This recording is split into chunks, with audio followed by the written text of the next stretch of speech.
네, 안녕하십니까. 2023년 3월 21일입니다. 제가 아직 기침이 조금 있어서 여기 알사탕 이거 계속 좀 먹고 있고요. 좀 이해해 주십시오. 제가 발음이 좀 안 좋을 수 있고. 그 목요일 날 새벽이죠. 이번 주 목요일 날 새벽에 FOMC 결과 나오니까 그 전까지는 특별한 일이 없을 것 같고, 제가 외환 얘기도 그거 이 기준금리를 올리는지 낮추는지 동결하는지를 보고 그러고 나서 말씀을 드리는 게 좀 더 수트ብል 할 것 같아서 지금 외환은 기준금리 나오고 그다음에 한 2, 3일 정도 시장 본 다음에 파이널라이즈 시켜서 올려드리는 걸로 하고, 잠깐 틈을 타서 요거 제가 좀 시간 있을 때 전에 받았던 질문들 밀려있던 거 하고 슈퍼챗 질문 몇 개 받은 거 하고 같이 해서 합쳐서 하나 이렇게 빨리 업로드 한번 해볼게요.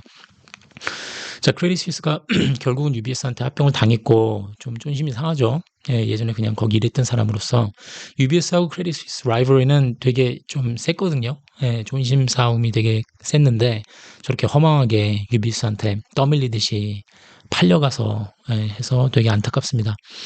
제가 쇼츠를 아침에 올리긴 했는데 그 코코본드 빵원된 거. 근데 코코본드는 이제 뭐냐면 컨틴전트 컨버러블이라 그래서 제가 전 영상에서 은행이 왜 망할까 해서 자세히 설명드렸던 그 뱅크 캐피탈이라고 보시면 돼요.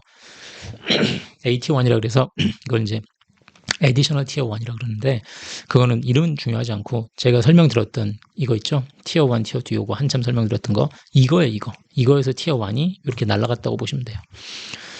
자, 그거는 제가 전에 말씀드렸듯이 문제가 생기면 그거는 똥값 된다. 이거는 팔지도 못하거니와 팔아도 돈도 안 됩니다라고 제가 말씀드렸는데 딱 그 꼴이 났죠. 그래서 이제 문제가 생기는 거는 여기서 이제 문제가 떠들썩 하는 거는 그 코코본드 티어 1 본드 자체는 17 빌리언밖에 안 돼요. 작아요.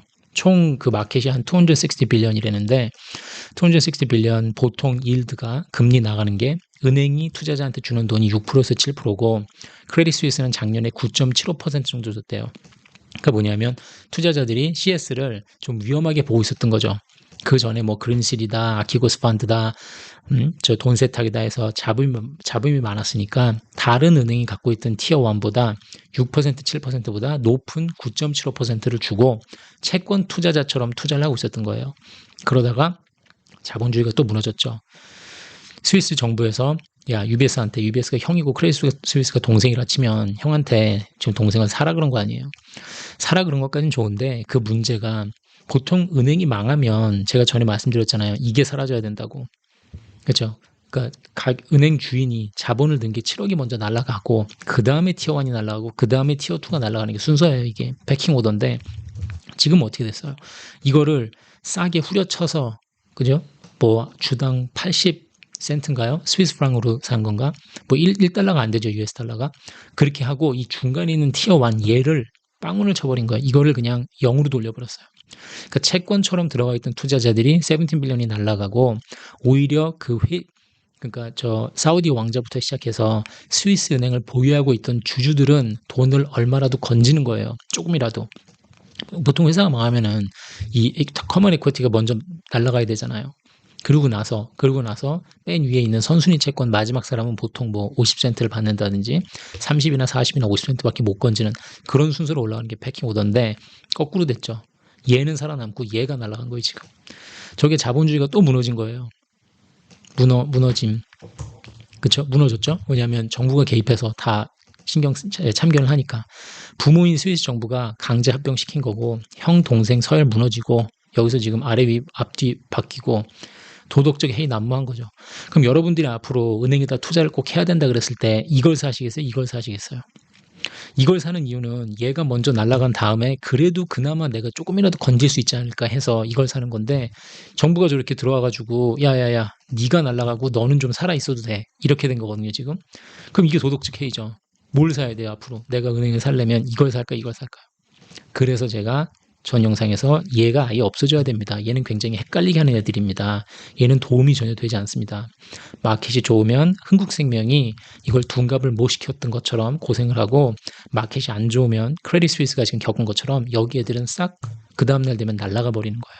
이게 벤캐피탈의 문제죠. 전 영상 보신 분들은 무슨 말씀하시는지 알 겁니다. 모르시면은 가서 한번 봐주세요. 제 은행은 왜 망하나? SVB 그거 했으니까. 크레딧 스위스 잘못도 물론 있지만 운영을 잘못한 것도 있지만 자 이건 마이너스 금리가 망쳐놓은 파이낸셜 시스템입니다. 어떻게 계속 후폭풍이 올지 지켜보시자고요. 유럽, 일본, 스위스까지 해서 마이너스 금리가 왔었죠. 제로 금리보다 더 무섭죠. 얼마나 정신없는 말도 안 되는 이 밸런시스랑 파이낸셜 포지션들이 생겼을지 하나하나 이제 까지고 있는 거예요. 이게 하나하나 나오고 있는 거예요. 보시자고요. 어떻게 되나. 가관일 거예요. 앞으로 터지는 일들 보면. 그래서 리만 100배 날 거라고 제가 계속 말씀드리는 거고. 자, 슈퍼챗 질문부터 먼저 가보겠습니다. 죄송합니다. 선물 같아 보이지만 그래도 어쩌겠습니까? 슈퍼챗 해주신 분들은 그래도 질문 답해드릴 때 프라이어리티를 드릴 수밖에 없습니다. 1등석 비행기 타시면은 맨 줄 안 서고 먼저 타도 되죠. 비행기. 그 다음에 비즈니스석, 그 다음에 이코노미 똑같습니다. 어쩔 수 없습니다. 자, 질문 나옵니다. 그럼 금은 선물, ETF, 그 다음에 골드뱅킹, 실물 이렇게 있는데 2번 골드뱅킹은 별로라고 했으니 선물 ETF하고 실물 둘 중 어느 쪽이 더 안전한가? 제가 골드뱅킹은 별로라고 드린 말씀이 아니라 골드뱅킹에도 fractional reserve가 적용이 되기 때문에 조심하세요라고 말씀드린 거예요. 근데 금을 직접 가서 금은방 가서 내가 실물 사고 내가 보관해 놓고 있기가 불편하기 때문에 이걸 단타로 지금 2,000불당 아운스당 2,000불인데 이걸 뭐 3,000불 가는 것까지 먹고 싶다 했을 때는 골드뱅킹도 편해요. 저도 골드뱅킹 밸런스 있어요. 그러니까 이걸 완전히 안 좋다는 게 아니라 그냥 올인을 하시고 막 내가 자산이 5억인데 그중에 4억을 넣어놓고 싶다 하셨을 때 조심하시라는 거죠. 그 안전한 건 없어요, 이 세상에. 왜냐면 내가 금고나 뭐 집에 갖고 있다가 침대 밑에 넣어놓고 있는데 도둑 들어서 없어지면 그것도 말짱 헛거니까 완전히 안전한 건 없어요, 이 세상에. 선물 ETF는 선물하시는 건 좋은데 선물은 뭐 종류가 워낙 많으니까 어떤 선물을 얼만큼이나 위험을 떠안고 등폭락을 먹겠다고 들어가시는 건지에 따라 다르겠죠. 저 골드값도 100불, 200불 떨어지면 버티실 수 있는 선물이면 괜찮고 ETF도 그렇죠. ETF나 아예 그 금 마이닝 컴퍼니, 금 채굴을 한다 그러나? 발굴, 채굴하는 회사들 직접 가서 사셔도 되고 이건 많이 있으니까 뭐 그런 걸 주식을 직접 사셔도 되고 ETF는 이제 그 트러스트라는 게 있으니까 그 트러스트에서 돈을 잘 관리하는지 그 위험도 있거든요. 그 ETF는 결국 주식값 쫓아가는 거, 미믹하는 거니까 걔들이 그걸 미믹하기 위해서 사놓은 그 트러스트 자체가 안전한지. 그러니까 완전히 안전하고 완전히 위험한 걸 따지시려면 답이 없어요. 예, 다 어떤 종류의 상품을 사시든 실물을 사시든 다 어느 정도 불안은 갖고 있는데 만약에 4-5가지를 보시고 내가 금을 들어가고 싶은데 잘 모르겠다 싶으시면 그냥 그거 있잖아요. 모든 계란을 한 바구니에 넣지 마라 그거. Don't put all your eggs in one basket. 그죠? 그거예요. 그냥 나눠서 하셔도 돼요. 20%씩. 20% 선물 가고 20% ETF하고 20% 골드뱅킹하고 뭐 20%는 금괴로 사놓고 이런 식으로 그렇게 가셔도 되고 포인트는 그냥 골드라는 거죠. 골드는 어떤 골드인지에 따라서 보시면 되고 다른 슈퍼챗은 JP모건이 선물시장에서 떡락시킨 은을 현물로 재빠르게 인출 중인데 무슨 의도일까요? 죄송해요. 그건 모르겠어요, 저도. 왜? 떡락시킨 은을 현물로 빠르게 인출 중이다. 제이미 닮은 아저씨가 무슨 짓을 하는지 모르겠는데 그냥 저는 잘 모르겠어요. 죄송합니다. CBDC에서 연동하고 있는 은본위제를 하려고 했는데 금은 본위 CBDC일까요? 이 센트럴뱅크 디지털 커런시라는 거는 여러분들이 조금 잘못 생각하고 계신 것 같은데 제 생각을 말씀을 드리면 그 다음에 요 색깔이 이제 다른 분 관련된 질문까지 제가 넣었거든요. 디지털 화폐가 리셋인가요? 내년부터 한국도 CBDC를 발행하고 삼성 포함 글로벌 기업들 또한 CBDC 관련 코인 사업을 굉장히 크게 확장하고 있는데 그건 어떻게 생각하세요? 제가 나중에 이따가 시간 되면 비트코인 얘기까지 할 건데 제 비트코인에 대한 뷰 아시죠? 비트코인은 이게 돈이냐 뭐냐, 넌 정체성이 뭐냐, 그렇죠? 제가 뱅크 캐피탈 보는 거랑 좀 비슷하게 봐요, 비트코인을. 근데 CBDC를 얘기를 하시면 저는 비트코인 편에 서요. 왜냐하면 CBDC 저는 아직 제 상식으로는 CBDC가 제 인터넷 뱅킹하고 차이를 모르겠어요. 그러니까 CBDC가 뭔지를 모르겠어요, 정확히. 그러니까 CBDC가 하고자 하는 게 뭔지 모르겠어요. 왜 저 짓을 하는지 모르겠어요, 솔직히. 비트코인이 나왔으니까 디지털 화폐라는 걸 만들겠다 그런 건 알겠는데 비트코인에 나온 거는 CBDC 같은 거를 실어서 나온 거예요. 그러니까 비트코인의 그 핵심은 디센트럴라이즈잖아요. 정부가 그러니까 주체하는 게 없다는 거잖아요. 주체하는 게 없고 사람들이 많이 쓰면 쓸수록 그 블록체인이라는 기술에 서로 주고받은 기록이 쌓이면서 그 뭔가 중앙은행이던 그 확인해줘야 되는 그 주체가 없기 때문에 우리끼리 치고받을 수 있다. 우리끼리 치고받아서 POW라고 하는 Proof of Work이라고 하는 컨센서스 메커니즘을 우리가 빌드아웃 해나가기 때문에 비트코인 하나하나 자체가 그게 화폐다라고 이제 따지는 거거든요. 그게 우기는 건데 CBDC를 만들면서 이거를 디지털 커런시로 되는 건가요라고 하면은 제가 머리를 극적일 수밖에 없는 게 그냥 인터넷 뱅킹하고 되게 비슷해요. 제가 봤을 때 CBDC는 절대 디지털 화폐가 리셋 아니에요. 리셋이라는 건 뭐냐면 이렇게 말씀드릴게요. CBDC는 지금 있는 미국이 만약에 그 돈을 전부 다 디지털 커런시로 바꿔도 그 다음날 바로 연준에서 돈을 찍을 수 있잖아요. 계속해서. 그게 어떻게 화폐 리셋이에요. 내가 저 공장 들어가가지고 종이 돈을 빵빵빵빵 찍어내는 거나 연준에서 컴퓨터 써가지고 프라이머리 딜러나 은행들한테 돈 쏴주면서 그러니까 걔들 걸 사면서 걔들 갖고 있는 채권을 사면서 걔들 그 어카운트 구자 번호를 올려주는 거나 CBDC를 많이 만들어서 더 뿌리는 거나 다 똑같아요. 그건 리셋이 아니에요. 그냥 그 뿌리는 돈을 정부가 찍어낼 수 있는 돈의 형태를 바꾼 것 뿐이에요. 종이 돈에서 인터넷 뱅킹에서 CBDC로 가는 거예요. 무슨 말씀인지 아시나? 네. 다른 기업들이 발행해서 뭐 CBDC 하는 거는 코인 만드는 거는 fine. 뭐 삼성이 만들건 메타가 만들건 자기들끼리 만들어서 자기 기업 내에서 사용되는 그런 조그만한 뭐랄까 뭐 카지노 칩이라든지 자기네 그 기업 내에서 돌아가는 돈은 뭐 열심히 뭐 만들어도 상관없죠. 예.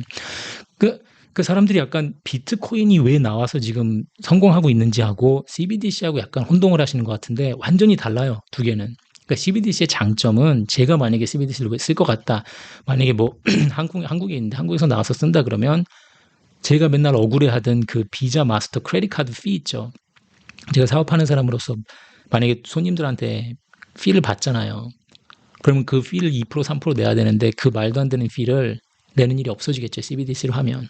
비트코인처럼 직접 거래가 되니까 중간에 있는 수수료를 많이 빼먹는 것, 그러니까 제낄 수가 있어요. 비트코인도 제가 계속 그러잖아요. 실현가치 있으니까 실현가치 중에 가장 중요한 게 비트코인 니들이 갖고 있는 실현가치 중에 가장 센 건 그 피를 안 내도 되는 거다. 빨리도 되고 뭐 흉흉 보내는 거 다 있지만 피라는 걸 안 내도 되는 그 장점이 있기 때문에 웨스턴 유니언 같은 애들을 망하게 할 수 있다. 니들이 머리 잘 쓰면. 그러니까 그 실현 가치를 계산해서 가져와라 그러는 거거든요. 제가 나한테 보여달라. 나를 설득시키기 위해서 그런 거고 CBDC를 만약에 해서 뭐 원화가 CBDC가 돌아다닌다 그러면 제가 밥 먹고 나서 10만 원 내잖아요. 그럼 그 10만 원 낼 때 2%인 2,000원은 가게 주인이 그 피를 내야 된다고요. 마스터에다가 비자 아메리칸 익스프레스에다가 그걸 안 내도 되겠죠. 제가 밥집 사장한테 바로 CBDC를 쏘면 그런 장점은 있겠죠. TT나 내가 돈을 보낼 때나. 근데 그 지금 현재 그 미국이 난리치고 중앙은행들이 돈 찍어서 우리가 2023년에 지금 이 난리를 겪고 있는 이 상황에서 CBDC를 간다 그래가지고 그 문제가 해결되는 건 하나도 없어요. 만약에 여러분들이 뭐 살인범이어갖고 뭐 누구 죽이고서 도망간다, 권도영 씨처럼 도망간다 그러는데 내가 만약에 CBDC를 갖고 있으면 그거 다 그냥 압류 당할 수 있어요. 권도영 씨는 당연히 도망 다닐 때 비트코인을 써야겠죠. 왜냐면 어느 정부도 와서 그걸 뺏어갈 수가 없으니까. 그게 비트코인 힘인 거니까. 그렇죠? 그리고 만약에 센트럴뱅크에서 그거를 운용을 한다 그러면 그러니까 우리가 만약에 국민은행 인터넷 뱅킹 해킹 당할 수 있잖아요. 누가 잘하는 사람이 들어가서 국민은행 들어가서 해킹하면 그게 무너지겠죠. 국민은행께. 마찬가지예요. 정부 것도 무너지겠죠. 근데 비트코인이 하는 말은 네가 그 컴퓨팅 파워의 51%를 갖고 나한테 덤비지 않는 이상 해킹 안 당한다 그거 아니에요. 그리고 비트코인은 커지면 커질수록 그 덩치가 더 커지면 그만큼 해킹하기 더 어려운 거고 컨센서스 메커니즘이 워낙 그동안 더 단단하게 형성이 되어 있으니까. 무슨 얘기인지 아시겠죠? 그러니까 CBDC를 놓고 저한테 자꾸 리셋이냐 그러시면은 저는 비트코인 편을 들게 돼요. 그 상황에선. 그러니까 금하고 코인을 놓고 보면 당연히 금인데 비트코인하고 CBDC를 놓고 보면은 당연히 비트코인이죠. CBDC는 뭔지 모르겠어요. 저는 아직도. 저걸 왜 하고 뭔 큰 혜택이 있다고. 그러니까 비트코인이 있으니까 사람들 정신 헷갈리게 하려고 만드는 것 같아요. 제가 보기엔 CBDC를. 지금 인터넷 뱅킹 그냥 쓰는 거 불편하지 않잖아요. 그대로 가도 돼요. 네, 전 모르겠어요. 저걸 왜 CBDC를 하는지. 그 다음에 또 저런 거 있잖아요. CBDC를 갖고 있으면 그거를 은행에다가 내가 돈을 넣어놓고 있으면 은행에서 이자 주는데 뭐 CBDC는 정부에서 나한테 이자 줄 건지. CBDC라는 건 그럼 결국은 다른 은행들 다 없어지고 정부가 하나의 큰 은행이 되겠다는 소리잖아요. 그렇죠. 한 나라의 은행이 10개가 있어서 한 은행이 은행 자산이 100이라 그래 봐요. 100 해서 총 은행 자산이 1000인데 그럼 지금 CBDC를 싹 바꾸면 대한민국 정부가 1000이라는 그 화폐를 돌리겠다는 거 아니에요. 자기가 만들어서. 그 은행 10개 필요 없어지는 거 아니에요. 그런 거 아닌가? CBDC는 뭔지 모르겠어요. 그 제가 그러니까 컨셉을 이해를 못한다는 게 아니라 저걸 왜 저기다가 저렇게 힘을 쓰는지 모르겠어요. 비트코인이 지금 인기 없고 비트코인 때려잡을 방법이 없으니까 저걸로 현혹시키려고 그러는 것 같아요. 제가 보기엔. 자, 그리고 금 가격 오르면 은 상승폭 얼마나 될까요? 하이퍼 인플레이션에서 부동산 가격은 금은 가격과 같이 오르지 않을까요? 은 가격 어떻게 될까요? 은 어떻게 될까요? 은 본위주 운용되기로 했고 JP모건이 세계은행 50% 확보하고 있다는 기사 보이던데 금보다 은 본위제로 돌아갈 가능성이 깊으니 금, 은 본위제 투 트랙 운영 가능성 없을까요? 가능성이 있을 수도 있겠죠. 근데 제가 제 금고에 그러니까 이거 제가 찾아본다고 못 찾아보고 들어왔는데 죄송해요. 그 제가 기억하기로는 금하고 은 레이시오가 롱텀 레이시오가 80대 1로 알고 있거든요. 그 60대 1인가? 그래서 금이 만약에 1인데 금이 만약에 80불이면 같은 아운스라고 봤을 때 80불이면 은은 1불. 그게 롱텀 에버리지로 알고 있거든요. 지금 찾아봐도 되긴 하는데 그냥 갈게요. 그러니까 금이 80불이면 은이 1불. 그래서 만약에 금이 100이 되면 금이 100불이고 은이 1불이면 100대 1이잖아요. 레이쇼가. 그럼 은이 올라가요. 따라 올라가요. 그게 롱텀 에버리지가 있어요. 80대 1인가가. 그 롱텀 에버리지로 찾아갈 거예요, 아마. 그리고 그렇잖아요. 이게 실물이잖아요. 금하고 은은. 지금 실물에 지금 우리가 포커스를 둔 거잖아요. 중앙은행들이 막 찍어내지 못하고 나한테 뺏어가지 못한다는 그 실물 자산인데 그 내가 돈이 있어가지고 1kg짜리 금괴를 가지고 있는 거하고 은을 갖고 있으려면 똑같은 값어치 은을 갖고 있으려면 80kg를 갖고 있어야 되잖아요. 그 뭘 갖고 계시겠어요? 금 1kg가 낫잖아요. 보관하는 비용이 보통이 아니니까. 금덩이 1kg를 갖고 계시겠어요? 은덩이 80kg를 갖고 계시겠어요? 그 차이인 거죠. 네. 정부들도 입장에서 봤을 때 포트낙스나 뭐 BIS에서 유럽에서 그걸 보유할 때 지하 창고에다가 막 영화에서 나오는 것처럼 3중 4중 겸해가지고 쫙 보호할 때 그걸 금을 보호하는 게 싸겠어요? 은을 보호하는 게 싸겠어요? 은을 보호하려면 80배가 더 있어야 되니까 공간이. 은 본위제가 안 좋다는 게 아니라 은까지 가야 되나 싶은 거죠. 금이 만약에 지금 돌아다니는 게 10만, 15만 톤이 있다고 하면 전 세계적으로 저는 은은 잘 안 사봤어요. 네. 말 그대로 무거우니까. 그걸 80배를 더 들고 가야 되니까. 제가 1억을 들고 와서 금을 사는 거하고, 그쵸? 1억 원어치 실버를 사는 거하고, 어휴, 그거 무거워서 어떻게 들고 와요? 하이퍼 인플레이션. 그 다음에 구글에서 베네수엘라 경을 보니 은화 한 입으로 한 가족 4인 1개월 생활비 냈다고 보는데 진짜일 수 있겠죠. 그러니까는 제가 요 전에 하이퍼 인플레이션을 얘기하면서 혼자 그냥 잠깐 짧게 그거 자산값이 오를 수가 없죠라고 중얼거리고 넘어갔는데 그거를 제가 그러면 죄송해요. 그걸 조금 더 설명을 할게요. 그러니까 우선 그 G20 국가에 사시는 분들은 우리 한국을 포함해서 하이퍼 인플레이션을 걱정하진 않으셔도 될 것 같아요. 제가 하이퍼 인플레이션을 걱정하시라고 그러진 않았잖아요. 계속 스태그플레이션이 온다 그랬죠. 하이퍼 인플레이션이라는 건 제 머릿속에 하이퍼 인플레이션은 지금 터키가 겪고 있는 거 일종의 하이퍼 인플레이션이죠. 그래서 걔들 주가나 그 부동산 값을 보면 장난 아니게 올랐어요. 그러니까 하이퍼 인플레이션은 부동산이 예를 들어 10배가 뛰어요. 그죠? 100원 하던 게 1000원이 됐어요. 부동산이. 근데 제 화폐 가치는 20배가 떨어져요.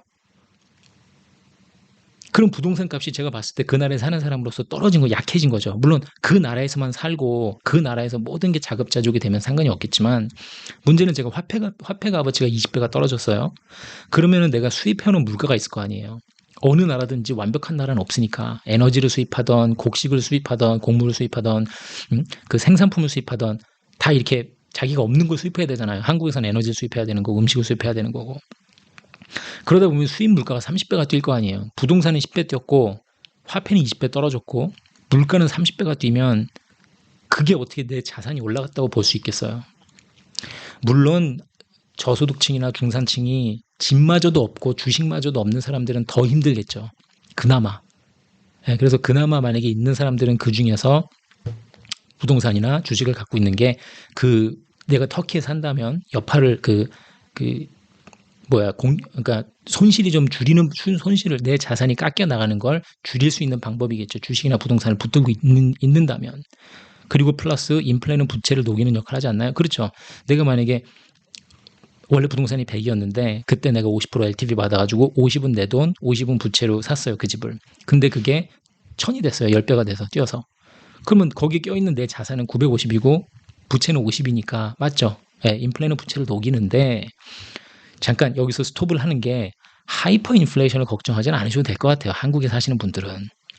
왜냐하면 G20 컨트리에서 돌아갈 때 중앙은행들이 무책임하고 완전히 바보지만 제 생각에는 기준금리를 지금 목요일 날 25베이시스 포인트를 파월 의장이 올려야 된다 그러는 거잖아요.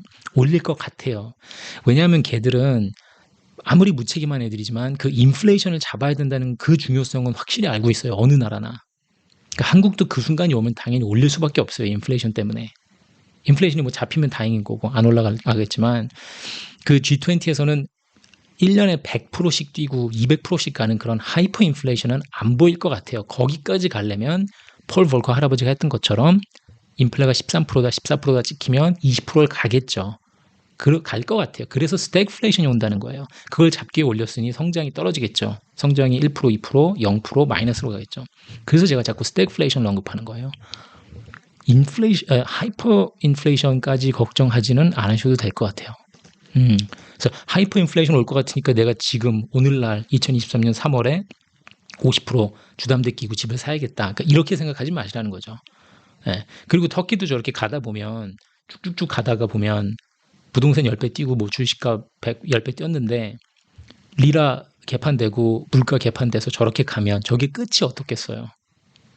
그게 정말 계속 가다가 확 해가지고 1920년대 독일처럼 손수레에다가 그냥 캐시를 막 산더미처럼 쌓고 끌고 다니면서 빵 한 쪽 사고 이런 상황이 오고 나면은 그게 내가 집이 있다는 게 그게 말이 되나 모르겠네. 말이 되려나? 네, 없는 것보다는 낫겠지만 그것 때문에 지금 집을 사시는 것보다는 제가 말씀드린 리먼 100배가 오면 자산 가격이 다 애저스트가 될 거기 때문에 다 조정이 될 거기 때문에 그냥 기다리시는 게 낫지 않겠냐. 제가 말씀드리는 건 전제하는 거는 제 생각의 전제는 중앙은행이 무책임하지만 그래도 금리를 올려서 잡기는 잡을 거다. 인플레이션을 먼저 잡으려고 할 거다. 미국이 올리면 나머지 나라들도 따라갈 수밖에 없으니까. 그 생각인 거고. 그리고 제가 주식 생각을 얘기해달라고 하시는 분들이 많은데 제가 솔직히 그 주식을 개인 종목을 하진 않거든요. 예, 그래서 제가 그 인덱스나 퓨처스나 이런 거를 그냥 하기 때문에 제가 저 인베스트먼트 뱅크를 하다가 나온 이유 중에 하나도 다른 회사 재무제표 보는 거에 실증을 느껴서 나온 것도 있어요. 여러 가지 이유가 있는데. 그러니까 다른 회사, 다른 사람이 운영하는 회사 들여다보는 게 약간 지겨워져서 나온 것도 있거든요. 그게 어떻게 설명을 해드려야 되나. 그러니까 내가 내 회사 운영하고 싶다는 생각이 되게 강해져서 남의 회사 들여다보는 게 짜증나서 그냥 나온 거라 제가 개인 종목을 보고 하진 않아요. 근데 만약에 원하시면 제가 할 수는 있겠죠. 내가 금이 좋다 그러면 금을 실물을 사든가 아니면은 금 마이닝 컴퍼니, 골드 마이닝 컴퍼니를 제가 살 수 있겠죠. 걔들이 더 오를 테니까. 이제 그렇게 들어가면 되는데 제가 그 주식 종목을 하나씩 보고 섹터별로 보고 들어가기 시작하면 그럼 제가 증권사에 안 나왔겠죠. 거의 계속 붙어 있었겠죠. 그래서 제가 주식에 대해서는 뭐라고 말씀을 드리긴 좀 그렇고 주식이나 부동산은 제가 같이 봐요. 똑같이. 제가 부동산 지금 저 고점 대비 80% 떨어질 거니까 기다리시라 그러잖아요. 주식도 마찬가지예요. 주식이 코스피가 3,000 넘었었나요? 3,200 갔었나? 지금 2,300인가 400이죠. 저는 저거 1,000 간다고 봐요. 코스피. 예. 그럼 또 이제 악플 제대로 달리겠죠. 이 새끼야 네가 뭘 한다고 저러냐. 1,000 가요. 1,000. 근데 그게 천 갔다가 계속 그냥 천에 묶여 있다는 게 아니라 천에서 당연히 이렇게 저렇게 해서 다시 올라오겠죠. 근데 그 한 방이 돌고 나면 달러가 무너지던 달러가 리셋이 오건 한번 제대로 들썩이고 나면은 코스피 다 왕창 떨어지고 바닥 찍고 그 다음에 다시 올라올 수 있을 것 같아요. 1200을 갈 수도 있고 모르겠어요. 800을 갈 수도 있고 그런데 엄청 지금보다 반토막 이상 날 거예요. 저 주식시장도. 지금 한동안은 아니죠. 왜냐하면 계속해서 정부가 막아주니까. 이제 보시면 제가 그랬죠. 자본주의 무너졌고 정부들이 부모님이 와서 막아주는 세상이 됐잖아요. 그러니까 부모님이 와서 막아주는 세상이 됐기 때문에 앞으로 계속해서 주식은 어느 정도 괜찮을 거예요. 버텨줘요. 전 세계적으로. 그러다가 그 막아주던 부모가 하나둘씩 쓰러져요. 돈 다 써서 더 이상 나 이제 못하겠다. 아들, 딸, 나 이제 너 못 막아주겠다 하면서 쓰러지는 부모가 있을 거예요. 국가가. 그 나라부터 주식시장이 작살이 날 거예요. 그러니까 한동안은 괜찮은데 주식이나 부동산이나 저는 그 고점 대비 다 80%씩 떨어져야 된다고 봐요.